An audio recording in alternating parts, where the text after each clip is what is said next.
Maswera sei muri yeZimbabwe. Tinokuchingamidzai zvekare kune chimwe chirongwa pano paZim Facebook Secrets and Confessions.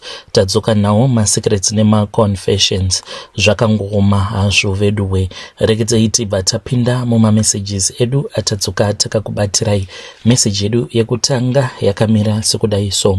Anzi musi wa 30 June ndoba ndakarasikirwa neupenyu hwangu mushure mekunge ndagara munyika yeSouth Africa kwemakore anokwana iwo kuita 25 years. Mukomana achi ndiri kushungurudzwa nemukadzi kubva zvandakadzoka kunoku kuZimu.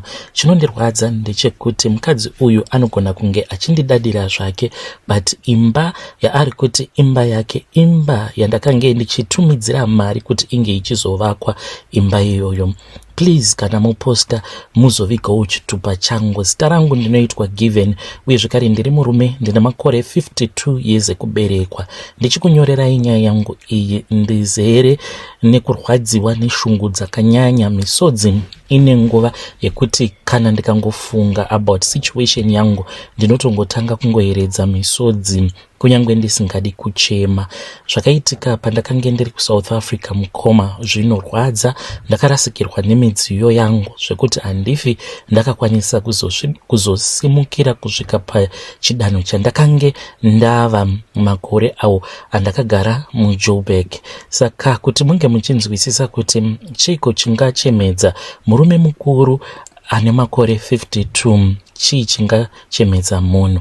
Mukoma, upenyu hwangu hwakashanduka mushure mekunge ndaenda kuSouth Africa. Ndakaenda kuSouth Africa ndakange ndichiriwo wechidiki. Ndasvikako ndokubva ndagara paya. Ndakange ndichishanda, ndakatanga ndichishanda mumapurazi kudzamara ndazovaonika construction company kangu. Saka vanhu vekuSouth Africa vainge vachingoti tiri maforena, but hama dzangu ukagara munyika kwemakore awo akafanana nemakore andakagara muSouth Africa, unenge watongovawo sekunge uri muSouth African, because 25 years panotozvarwa mwana akatoenda kuuniversity akatoroorwa akatoitawo wake mwana. Saka pakadaro wagara munyika kwe25 years haungazonzi watova uchizvarwa chemo here munyika imomo, nekuti kuti unge uchinzi wagara mucommunity. Ndakange ndichigara mucommunity yevanhu vainge vachitaura chiZulu. Saka kana ukadzidzira mutauro wevamwe vanhu vasiri verudzi rwako unogumisidzira wava kutozvitora sekunge utoriwo werudzi irworwo, because language inokuchinja mafungiro ako.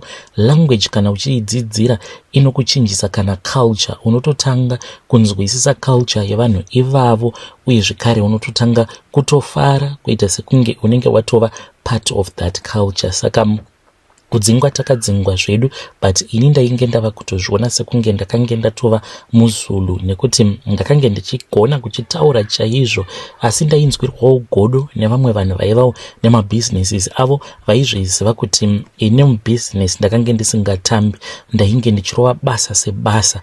Saka ndakadzidzira malanguages anoti iwo chiZulu, Afrikaans nechiSotho.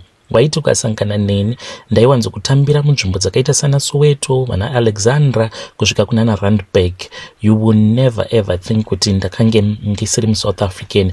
Kana mapfekero angu andakange ndichiita ndaipfeka sekunge ndakange nditori munhu wemo munyika yeSouth Africa.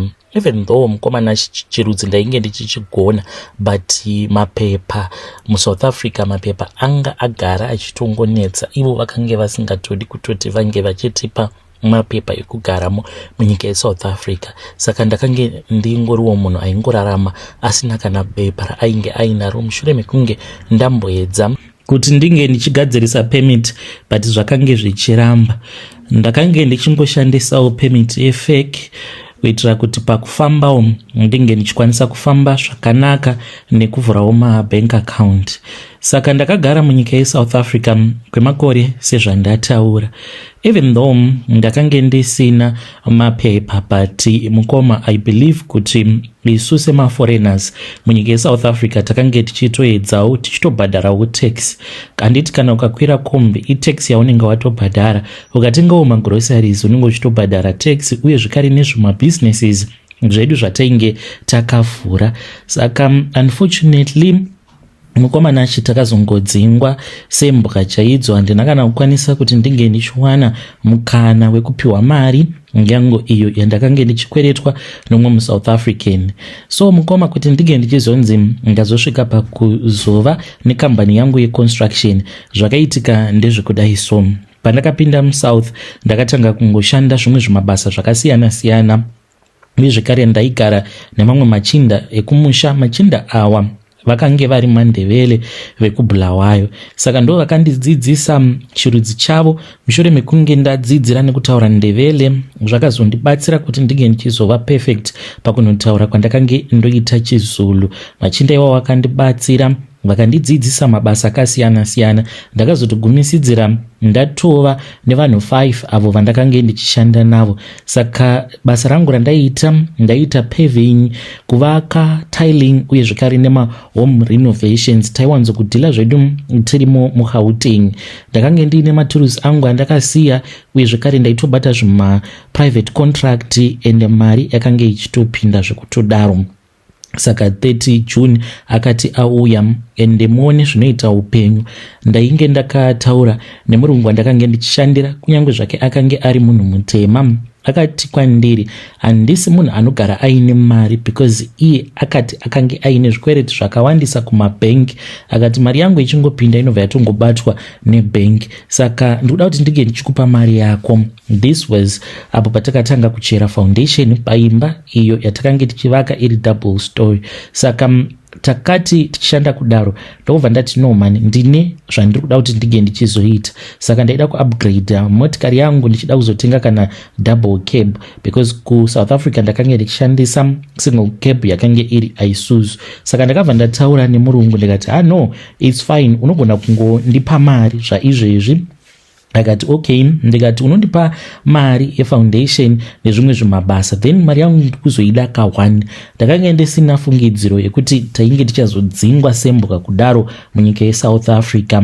Saka takarova foundation nevakomana vangu tikavaka, tava kunosvika pawindow level, ndipo apo pakabva pachizotanga kunetsa nhau idzodzi dzexenophobia. Saka kana zvichiitika kure newe unenge uchiti hazvimbofi zvakazoswedera padhuze neni. Takaramba tichirova basa nevakomana vangu. Saka nditori nezvikwereti zvevanhu mukoma, uye zvekare dzimwe mari dzangu dzandakashandisa ndichiti ndichazowana mari yangu ka1 ndichibhadharawo vamwe vakomana vangu. Saka basa rakabva ratongodhakwa. Munhu kuti anga achindipa mari yangu yose akabva ati given ndanga ndisina kumbotarisira kuti you're going to demand your money zvaizvezvi, ingawani tainge takataurana kuti imba kana yazopera ndopani chakubhadhara mari, handina kana sent kutaura kudai, sezvandakakuudza kuti mari dzangu dzichingopinda dzinobva dzatongobatwa nebhengi. Mukomana ashi ndizvo zvimwe zvinondirwadza izvozvo. Takazotoita zvekutotiza pasite because chakange chakatoherereka. Zvadaro mukoma takabva tachizosungwa nemapurisa. Tasungwa nemapurisa, that was when I was deported. Ndikabva ndachizodzoka kunongo kumusha. Ndakadzoka ndisina kana pokutangira, asi ini ndakange ndakasiyana nevamwe vazhinji vakaenda kuSouth Africa vakanogarako kwemakore nemakore, kumusha vasina kana chavainge vainacho. I was very responsible because pa 25 years idzodzo ndakange ndichitumidzira mari nemukuru mudzimai wangu ndi akange ari paground. Tikatenga stand, uye zvekare tikabva tachizovaka imba yedu ine maroom anokwana iwo kuita 8.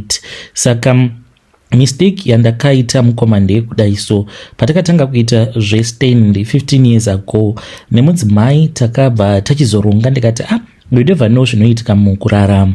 Mukadzi wangu ndiye anofanira kuti anga achizova pamatitle deeds emba. Saka zita rangu haritomboripo, hapana kana chinombowanikwa pamba, kunze kwekungoti iye anozviziva kuti mari yakaita kuti mudhuri unge uchimira imari yandaimutumidzira. Saka pamatitle deeds ndakati mudzimai wangu ndiye anofanira kuva title deed holder, then mabeneficiaries vana vangu ndivo vandakaisa as the next of kin. Izvi ndakazviitira kuti kana ukangokaruka wanzi wafa, uri munyika yeSouth Africa ndaisada kuti vana vangu vange vachizokura vachitambudzika sekutambura kwatakaitawo isu kubva tichiri vana vadiki. Saka munyika yeSouth Africa basa rangu rakange riri rekungoshanda nichingotumidzira mari zvese zvakanga zvichidiwa, school fees, and I made sure kuti mhuri yangu haimbofi yakafa nenzara kunyange ndakange ndiri kure zvangu. Saka kuJoburg kwandakange ndichigara ndaigara nemuSouth African, I had a South African girlfriend. Saka iye pachezvake handingati munhu aindidya mari because she was financially stable. Aitoshanda kuMed Clinic muZulu, anoshanda as a professional nurse, atori neimba yake, motikari, and iye she was a bit mature mukuita zvinhu zvake. But pandakatanga kudanana naye patakanetsana ndepekuti akati kwandiri, given ndinokuda but zvekuti unge uchizondiudza kuti unoda kundiita mukadzi wako, it's a no for me. I can't, handidi kuroorwa newe. Ndakamubvunza kuti haudi kuroorwa neni nekuti ndiri muZimbabwe here? Ndokubva ati kwandiri, no, it's not about the issue yekuti iwe uri muZimbabwe, but I just love being like this. Ndinenge ndichimboya ndichigara newe but ndiine kwangu kwandinoti kwangu. Zvekuzoti tinozonzi tatova married, I really can't do that. Handizvikwanise hangu. I just want a boyfriend who is going to be there for me. We can support each other, but zvekuzonzi tazoroorana, I can't lie to you. Saka ndakange ndisina problem naye. As a woman, of course, unofanira kuti unge uchizomupawo mari nekuti vakadzi vose vanongopiwa mari. Handingati akange ari munhu ainge achindidya mari yangu because South Africa inodhura, ma living expenses kunzvimbo kwandakange ndichigara mukoma, ma rentals, ma bills ainge achidhura. Ndaigarako mukoma, hapana pandaizoenda ndichinogara kana kusquatter camp kwekuti kana ukapiwa mari neclient, because ndaigona kudepositirwa mari dzinenge zvisvika kana kuma 30,000 pamari iyoyo panenge paine mari yematerial.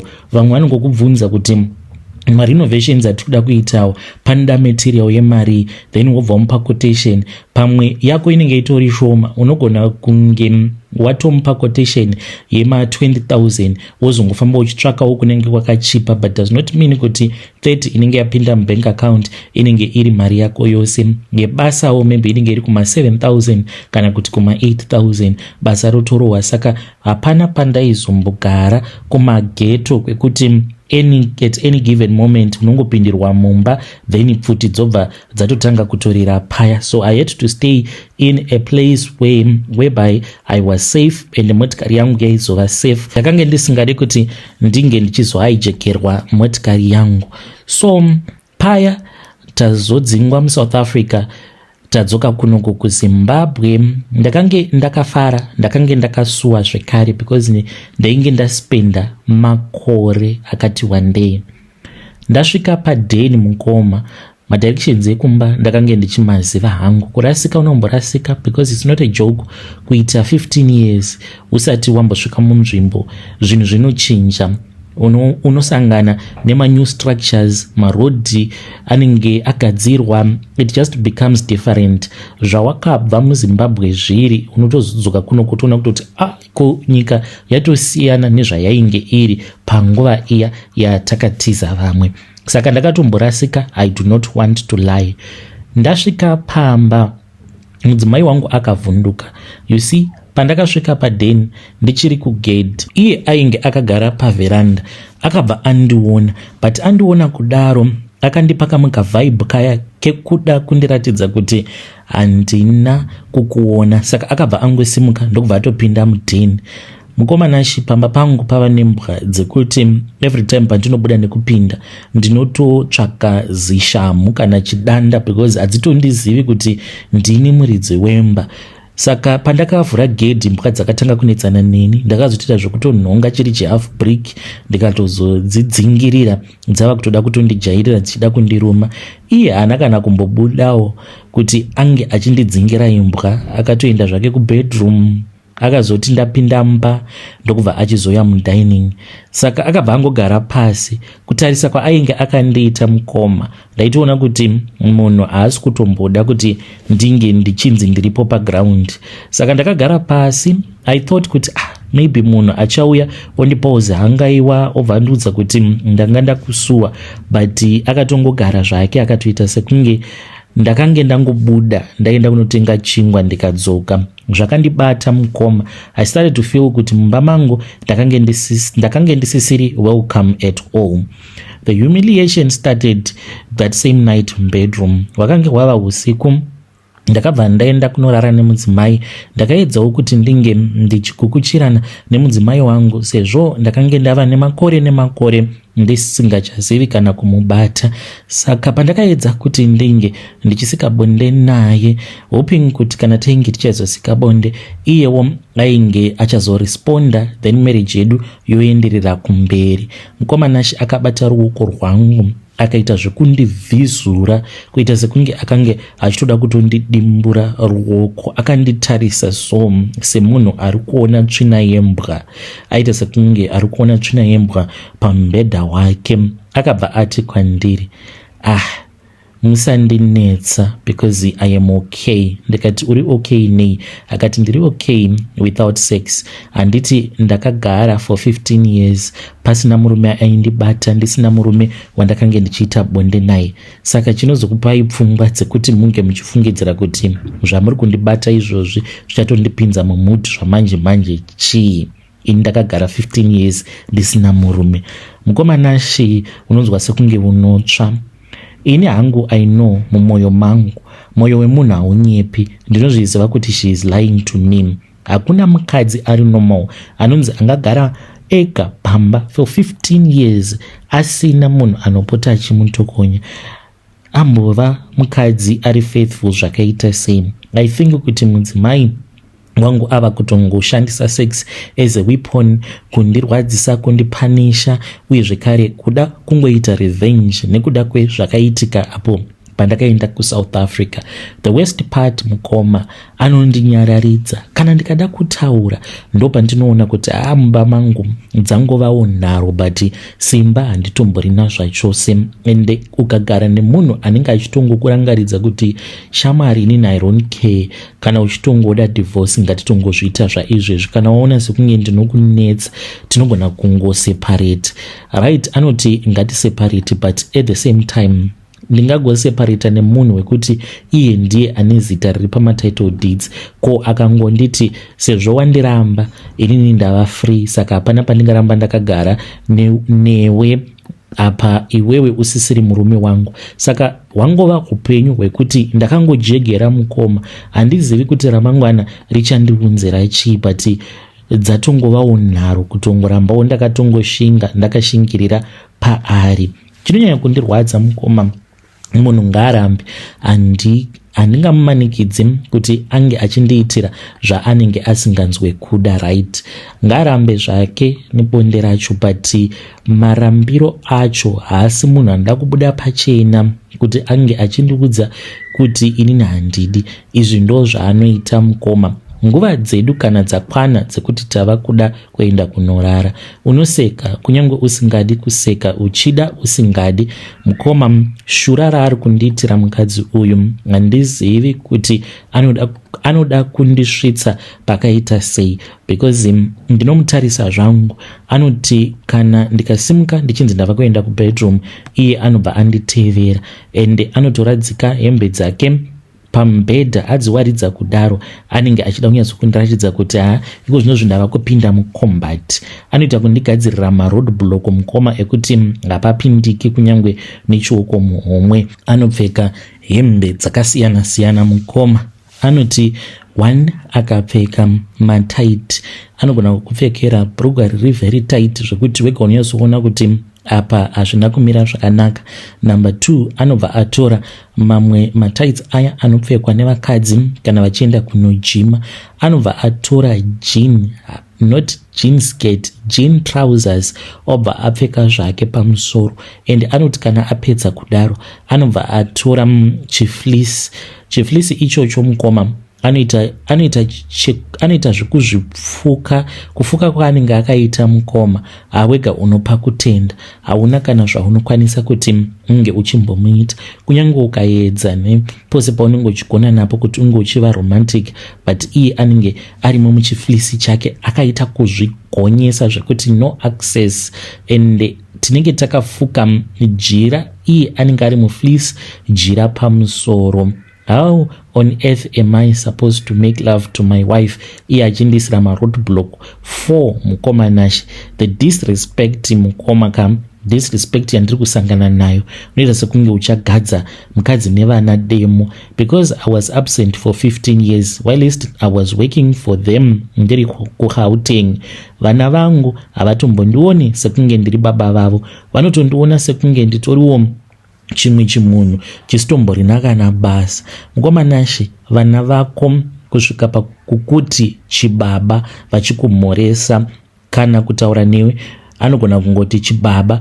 Last week my eldest son akapinda mudining ndainge ndakagara, ndokubva agarawo pasofa. Agara pasofa kudaro ndakamubvunza kuti haundimhorese here, unongobva kwaunobva wotongogara pasi, mumba mune munhu mukuru. Akabva angoti given uri say no daddy, no baba, nothing. Ndakabva ndati mfana uyu anojairira. Mukoma ndakabva ndangosimuka ndikati uyu mfana ndoda kumbomudzidzisa chikoro, ndiri baba vake. Saka ndakabva ndamurikita ndikamutsemura mbama. Saka mukadzi wangu akabva anzwa mhere mudining, ndokubva auya achimhanya. Akabva abvunza kuti chii chainge chichiitika. Mwana akanga achichema akati ndarohwa nadhedhi. Mudzimai akangonditarisa neziso riya rikuratidza kuti munhu akange achitoda kutondidzinga kana mumba chaimo. Ndokubva andibvunza kuti dambudziko rakange ririrei. Ndisati ndatombopindura mukoma, munhu ndokutotanga kutopopota, akutopopota paya. Ko unogopopoterei? Because mwana uyu iye atongonditi uri sei. Saka mudzimai wangu mukoma akaratidza kuti iye akatongobhoyekana nekuda kwekuti ndakarova mwana. Akabva atanga kupopota akati haungambouye pano iwewe, shuwa ungauya pano uchida kundirovera vana vangu. How many years uri kuSouth Africa ndichizvichengetera vana vangu ndiri ndega. Mukoma ndakareducedwa kuitwa kamwana kegrade 0 chaiko. Akati kwandiri usambofa wakarova vana vangu, wakabva kuSouth Africa usina kana send, hauna kana send 0 zvako, empty handed. Now wakuda kutanga kundi abusera vana. Kana usingafariri matauriro anoita vana ava vachitaura newe, the gate is wide open. Fuck off kure uko. Ndakagara pasi mukomanashi ndikairidza misodzi ndokusimuka ndikaenda ndikanogara zvangu mubedroom. Ndikati asi vanhu ava vanombozviziva here kuti kuSouth Africa kwacho, even though ndakange ndigere nomwe mukadzi, but ndakange ndisingatonakirwe neupenyu ndichingoti mhuri yangu. So mukoma, chandoda kungokuudzai ndechekuti murume kana ukazonzwa vamurombo, ndo paunotanga kuziva kuti mukadzi waukaroora anenge ambori mukadzi akaita sei. Mukadzi wako unogona kuona sekunge anokurespekta chaizvo kana kuri kunzi mari inenge iri tea, but ukanzi wazova broke usina mari, ndopaunotanga kuona kuti mukadzi haana respect, anongorespekta mari chete, harespekti munhurume. Because ndakabva kuSouth Africa ndisina kana cent, and ndakavharwawo mari. Mukoma, motikari handida kukwanisa kuti ndige ndichiuya nayo kunoku. You see, kuSouth Africa vamwe vedu takange tisina mapepa akakwana. Saka mukadzi wandaifambidzana naye ndakange ndamukumbira, ndikabva ndati adiya ndokumbirawo kuti ndinge ndichiisa motikari muzita rako. Saka motikari ndiye aitobhadhara insurance, car track, uye zvekare ndiye akange achipota achiteerera motikari itori muzita rake. Saka pandakamufonera ndichiti shamwari chimhanya uye kuno kuJoburg nditengese motikari ndiwanewo chiuviri, iye akange ari kure neni. So akati sha handikwanise kuti ndige ndichiuya zvaizvezvi. Saka ndakange ndatova maoko emapurisa. By then ndatoona kuti zvatodhakwa. Saka mukadzi wangu zvose izvozvo haadi kana kumbozvinzwisisa.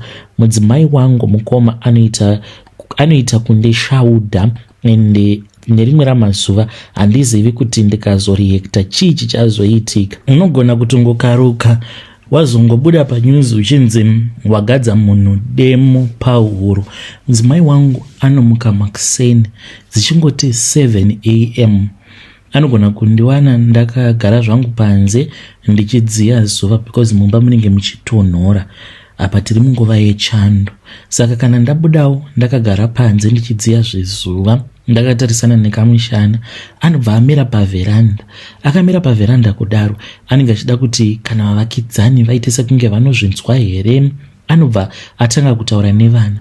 Apa vana vanenge vari mumba, anobva avadaidza obva ati zvino nhasi zvatisina kana chingwa mumba tichadyeiko? Tichafa nenzara. Vanhu ava vanobva kwavanobva vasina kana sent, vodzoka kumba, vanofanira kuti vange vachijairira nhamo yemuZimbabwe. Iyo nhamo yemuZimbabwe unosvika pakuijaira zvekuti ukanwa mvura yemutepu unoita sekunge wadya sadza. Unotonwa mvura pamusoro pemvura yaunenge wanwa, dumbu rikazara ukatoti waguta nekutodzvova same time. Anoti achitaura kudaro obva anditarisa. Kana anditarisa anobva atanga kuseka zvake achiti kikiki, ko ndopamakagara? Very sorry, ndakandisina kumbokuonai kuti ndopamugereini. Ko your sweet South African Zulu girlfriend varipiko vaya mainini vekukudyai mari? Ndichiri kuvarangarira mhani vaya vatsvukutsvuku vaya vamaiti vane bhodhi yakanaka, vaya vaikudyai mari ka muJoburg muchindivhairira. Maita kudyiwa kapaya, kuita kudyiwa rume guru raidyiwa rakasvinura sedemba wena. Apa maiva pa everything. Motikari anditi makaisa muzita rake. Zvino motikari yacho iripi? Iri kutodhiraivwa nechikomba chake kutaura kudai. Amuna kana sent, makadzoka kunoku musina kana sent, mauya kunoku mava kuda kuti ndike ndichikufidhai manje. Inini manje dzokerai kumuzulu wenyu. Handiti maiti akadzidza ndinesa hana basa nemari yenyu. Endai kaikoko, handiti ane mari, ngaakutengerei chingwa mudye. No matter how many times I try to explain kuti uyu mukadzi wandakange ndichigara naye dzimwe nguva hongu ndaimbopota ndichimupa mari, but not kuti anganzi ainge ari munhu angandibrokesa, because atori munhu akange achitozvishandira, ane imba yake, aitombondibatsirawo nekutotengawo maturusi kana equipment, zvinhu zvatinenge tichida kushandisa kubasa ndozobhadharwa later on nevarungu vangu.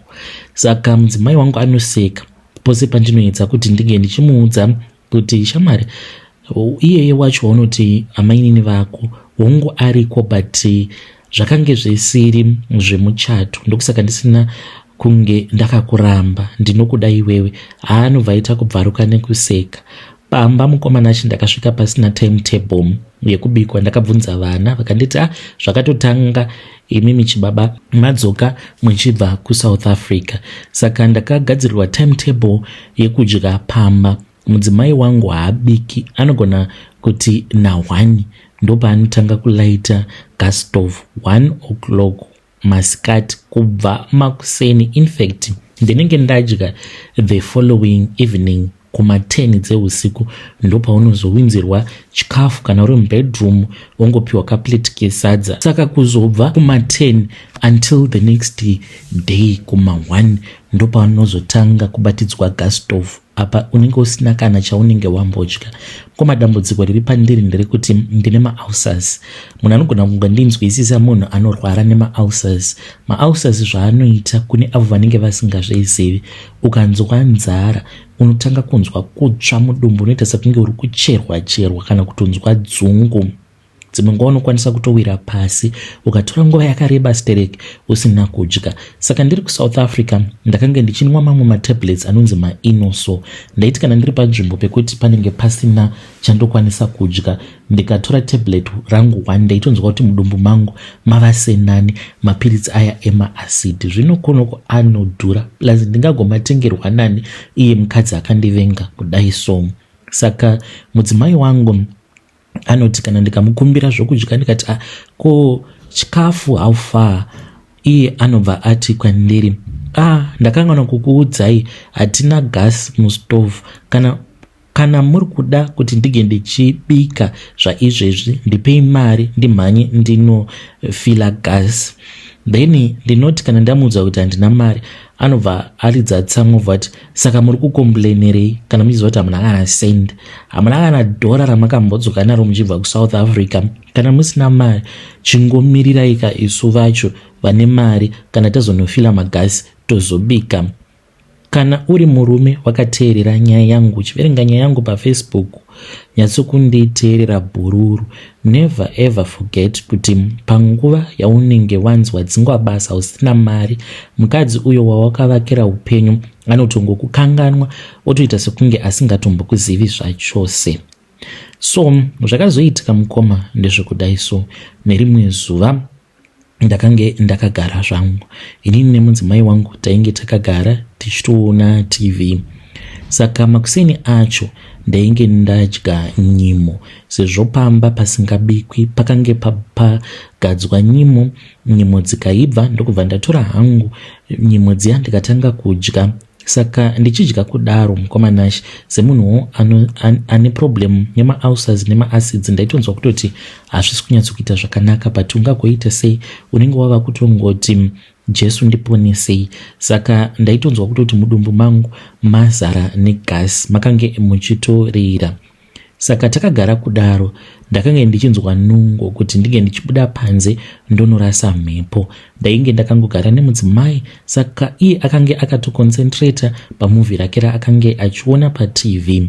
Ndo pandakabva ndati kana kuri kunzi ndikangosimudzira riri 1 ndinogona kungorilisa zvishoma nezvishoma, ndichiburitsa mhepo zvishoma nezvishoma, zviya zvekuti kanenge kangori kaunenge uchingorilisa padiki. Saka ndakati ndakanyatsokujegera ndichida kunorilisa mhepo iya, pakabva pachizonoitika bongozozo, because ndakati ndichinonoti ndainge ndichiti kana ndikaburitsa mhepo saizvozvo mhepo iya inongonopinda mumakusheni mamwe akange ari padhuze neni, asi ndichingonotanga kurilisa ichocho ndipo pandakabva ndangotanga kungokosora.